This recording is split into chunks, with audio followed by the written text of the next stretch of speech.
नमस्ते एंड जय हिंद। बहुत दिनों बाद आप लोगों के सामने आ रहा हूँ क्योंकि ना मैं व्लॉग्स में कुछ बिजी था, कुछ रोड ट्रिप चल रही थी। हम लोग फ्रेंड्स लोग बहुत मस्ती कर रहे थे और वो रोड ट्रिप आपके साथ में शेयर भी की है मैंने। एक वैक्स म्यूजियम का शायद वीडियो मैं शेयर नहीं कर पाया, वो करूँगा। पर अभी मेरे पास में बहुत ज़बरदस्त कंटेंट आ चुका है यार, क्योंकि हाल ही में मैंने एक मूवी देखी। उस मूवी का नाम है धमाका। इसी के बारे में आपसे बात करूंगा, मेरे एक्सपीरियंस से शेयर करूंगा, मेरा रिव्यू दूंगा, मेरा व्यू रखूंगा। मुझे ये मूवी कैसी लगी ये बताऊंगा। आप बने रहिए, देखते रहिए एक्सपोजिंग स्टार विद शांतनु।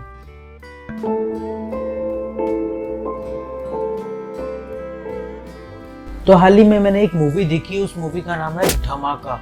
अब सबसे पहले इसके स्टार कास्ट की बात कर लेते हैं। एक ही को इंक्लूड करने वाला हूँ क्योंकि इसी के इर्द गिर्द सारी मूवी रिवॉल्व होती है। तो सबसे पहले इसमें है कार्तिक आर्यन। एक सेल्फ मेड स्टार है, नेपोटिज्म से नहीं आए हुए हैं, बहुत अच्छी एक्टिंग करके यहाँ तक पहुंचे हैं। हालांकि इनको हम लोग जानते हैं ना कि ये बहुत कॉमेडी रोल्स करते हैं, फिर भी कार्तिक आर्यन को हम लोग जानते हैं प्यार का पंचनामा जैसी मूवी से।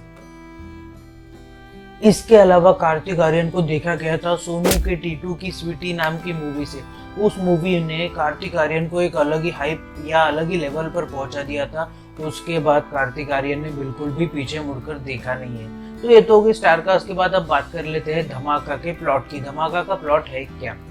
शुरुआत होती है कार्तिक आर्यन से। कार्तिक आर्यन मतलब अर्जुन पाठक, हम उनको कार्तिक आर्यन ही अज्यूम करेंगे। कार्तिक आर्यन एक न्यूज रिपोर्टर रहते हैं जो कि अपने पीक पर रहते हैं, प्राइम टाइम स्लॉट्स में अपने शोज करते हैं, देश को सच बोलने की कस्में खाते हैं, सब चीजें बहुत अच्छे से करते हैं, एक न्यूज चैनल के लिए काम करते हैं।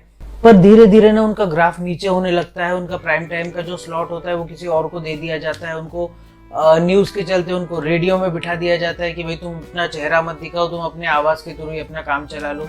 तो वो कंपनी उनको रेडियो न्यूज पे चला देती है, उनको वीडियो प्राइम टाइम स्लॉट से हटाकर।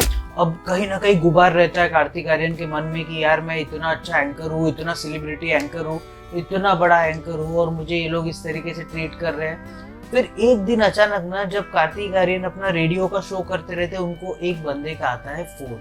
वो बंदा बोलता है कि मैं बांद्रा वाली जो सीलिंग है वो सीलिंग उड़ाने वाला हूँ, आप मेरे को सिर्फ मंत्री जी से माफी दिलवा दीजिए, क्योंकि पास में कुछ ऐसी चीजें उसके साथ हुई रहती है जिसकी वजह से वो मंत्री जी को बोलता है कि भाई आपको हमसे सार्वजनिक रूप में माफी मांगनी पड़ेगी। अब मंत्री तो मंत्री ठहरे भाई, क्योंकि गवर्नमेंट जो है वो जनता से कभी माफी नहीं मांगती इलेक्शन के अलावा।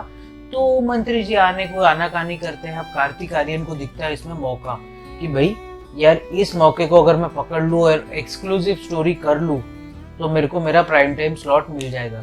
तो अपने चैनल से नेगोशिएशन करता है, बहुत सी चीजें करता है कि भाई मेरे को प्राइम टाइम स्लॉट दे दो, मैं लाइव इस बंदे को लेके जाऊंगा, इस टेररिस्ट को लेकर जाऊंगा लाइव, और उस टेररिस्ट की जो मांगे हैं वो सुनेंगे हम लोग और फिर उसको देशभक्ति की एक एंडिंग देकर अपन ये खत्म कर देंगे। तो कार्तिक आर्यन को इसमें एक अपॉर्चुनिटी मिल जाती है। और कार्तिक आर्यन जब एक स्क्रीन पर आकर ये कहते हैं ना कि मैं हूँ अर्जुन पाठक, जो कहूंगा सच कहूंगा, तब देश में ना एक विश्वास सा जाग जाता है कि ये बंदा साला कोई झूठ बोलेगा ही नहीं, जो भी कहेगा सच कहेगा। पर क्या सही में कार्तिक आर्यन इतने प्योर है? क्या सही में कार्तिक आर्यन जो कहते हैं वो सच कहते हैं और सच के अलावा कुछ नहीं कहते? और क्या कहीं कार्तिक आर्यन उस न्यूज चैनल का एक छोटा सा हिस्सा तो नहीं बन के रह जाएंगे, या फिर उस चीज का एक कलपुर्जा तो नहीं बन के रह जाएंगे, इतनी बड़ी मशीन का एक छोटा सा कलपुर्जा तो नहीं बन के रह जाएंगे, जहां पर इन कलपुर्जों को जब चाहे जी चाहे जैसे चाहे एडिटर इन चीफ अपने इशारों पे नचा सकता है? क्योंकि कार्तिक आर्यन की वाइफ एक रिपोर्टर रहती है सेम कंपनी में। अब कार्तिक आर्यन के सामने दो चीजें हैं। एक तो जब वो टेररिस्ट से लाइव जाके बात करते हैं तब वो टेररिस्ट उनको बहुत सी धमकियां देता है। वो धमकी मैं आपको अभी बताऊंगा नहीं, क्योंकि प्रॉब्लम ये है ना, मैं इसका अगर सस्पेंस खोल दूं तो मजा नहीं आएगा। तो कार्तिक आर्यन को बहुत सी धमकी देते हैं, जिस वजह से कार्तिक आर्यन उस टेररिस्ट के द्वारा टॉर्चर किए जाते रहते हैं और मैन हैंडल किए जाते रहते हैं, और कार्तिक आर्यन चाह के भी कुछ नहीं कर सकते। अब कार्तिक आर्यन का पहला उद्देश्य है कि भाई मेरी बीवी जो सीलिंग पर रिपोर्टिंग कर रही है उसको बचाना है। दूसरा उद्देश्य ये है कि मेरे ऊपर में ये जो दाग लगाया गया है कि मैं फेक एंकर हूँ, मैं अच्छा एंकर नहीं हूँ, मैं अपने देश को बेच के खा गया हूँ, उसको मुझे धोना है। और तीसरा, कहीं कार्तिक आर्यन के स्टूडियो में भी तो बॉम्ब नहीं लगा दिया गया है? इन सब सवालों के बीच में किस तरीके से कार्तिक आर्यन इस सब सिचुएशन से बाहर निकलेंगे और निकल भी पाएंगे या नहीं, इन सब चीज़ों के बीच में सारी स्टोरी झूलती है। अगर शॉर्ट में समझाओ ना तो एक रिपोर्टर है जिसको अपना प्राइम टाइम स्लॉट इतना प्यारा रहता है बट किसी तरीके से उससे वो छीन लिया जाता है। अब उसको एक अपॉर्चुनिटी मिलती है ये आतंकवादी के द्वारा कि भाई मेरा प्राइम टाइम स्लॉट मुझे दे दो, मैं इस आतंकवादी को लेकर जाऊंगा वहां पे जहां पर सब लोग इसे सुन सके। अब उसके बाद में कार्तिक आर्यन को प्राइम टाइम स्लॉट में लाइव दे दिया जाता है, उसका चेहरा वगैरह सब दिखा दिया जाता है। अब क्या कार्तिक आर्यन इस प्राइम टाइम स्लॉट के लालच में अपनी जान तो नहीं गवा बैठेंगे? और अगर अपनी नहीं तो उनकी जो बीवी वहां बैंड्रा वाली सीलिंग पे जो रिपोर्टिंग कर रही है उसकी लाइफ तो खतरे में नहीं डाल देंगे? और किस तरीके से अपने ऊपर में लगे हुए इस दाग को कार्तिक आर्यन धो पाएंगे? इन सब चीजों के बीच में ये सारी स्टोरी झूलती है। तो ये तो हो गई प्लॉट की बात। अब बात कर लेते हैं इसके एक्टिंग की। एक्टिंग मुझे कैसी लगी? यार बहुत जबरदस्त एक्टिंग है। मतलब मैंने कार्तिक आर्यन को इमेजिन नहीं कर पाया था कि यार वो कॉमेडी से हटके कोई अपनी लीग से हटकर या अपने कंफर्ट जोन से हट करना कोई अच्छे रोल कर पाएंगे। बट ये रोल बॉस, ये इनका टर्निंग पॉइंट होगा। लिख के ले लीजिए। मतलब जितनी मेरे को सिनेमा की नॉलेज है, जितनी मेरे को बॉलीवुड की नॉलेज है ना, मैं ये जरूर बोलूंगा कि आज तक की कार्तिक आर्यन की सबसे बेस्ट एक्टिंग मुझे धमाका मूवी में लगी है। और वाकई में तगड़ी एक्टिंग है। आप देखेंगे तो आपको पता चल जाएगा। तो ये तो हो गई एक्टिंग की बात। अब बात कर लेते हैं इसकी स्टोरी की। स्टोरी मुझे कैसी लगी? थोड़ा सा मुझे ना कहीं पे ओवर एग्जैजरेशन लगा है कि एक न्यूज चैनल वाला दूसरे न्यूज चैनल वाले को लाइव कन्फ्रंट करता है। ऐसा कभी मैंने देखा नहीं है।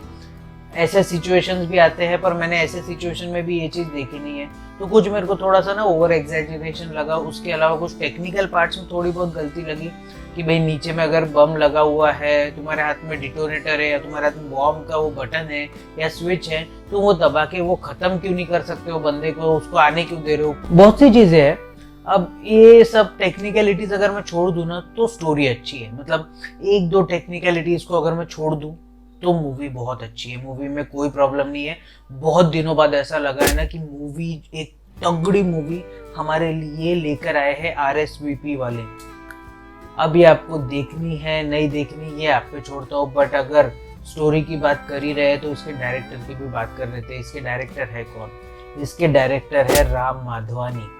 अब राम माधवानी को शायद नाम से आप जानते होंगे बट चेहरे से अब मैं आपको बताऊंगा ये है कौन। राम माधवानी कई सालों से बॉलीवुड में है और राम माधवानी ने नीरजा जैसी मूवी डायरेक्ट कर रखी है। नीरजा मूवी इन्होंने डायरेक्ट कर रखी है। बहुत अच्छी अच्छी मूवीज दी है हमको। राम माधवानी एक जाने माने डायरेक्टर है बॉलीवुड में। अभी आपको देखनी है नहीं देखनी, आपकी इच्छा है नहीं इच्छा, ये आप सोचिए। मेरे हिसाब से आप जरूर देखिए, आपको बहुत मजा आने वाला है।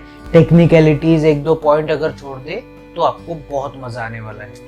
और आप क्या कर सकते हैं, अपनी हाथों की सफाई का जरूर से ध्यान रखिए। बार बार अपने हाथों से अपने चेहरे को मत छूइए। इसके अलावा सोशल डिस्टेंसिंग का ध्यान जरूर रखिए। मतलब अपने में और अगले में कम से कम 10 से 12 फीट का अंतर रखिए। इसके अलावा भारत में बनी कोरोना वैक्सीन कई प्रक्रियाओं से गुजरने के बाद आप तक पहुंच रही है। तो जब भी आपकी बारी है कोरोना वैक्सीन जरूर जरूर जरूर लगवाइए। इसके अलावा जब भी आप घर से बाहर निकले अपने चेहरे को फेस मास्क से कवर करना ना भूलिए। इससे आप खुद की भी रक्षा कर पाएंगे और औरों की भी रक्षा कर पाएंगे। इसके अलावा अगर लाइफ में कभी आपको लो फील हो, कोविड की वजह से आपकी जॉब चली गई हो, आप पे इकोनॉमिक क्राइसिस आ गए हो या कोई भी आपको प्रॉब्लम हो, तो इसके बारे में अपने घर वालों से बात कीजिए, जानने पहचानने वालों से बात कीजिए। डिप्रेशन में मत जाइए, डिप्रेशन को मार के इंडिया से भगाइए। और अगर मेरे पास में और भी कोई टॉपिक आता है तो उसके ऊपर मैं एक वीडियो बना दूंगा। तब तक के लिए आप बने रहिए, देखते रहिए एक्सपोजिंग स्टार विद शांतनु। जय हिंद।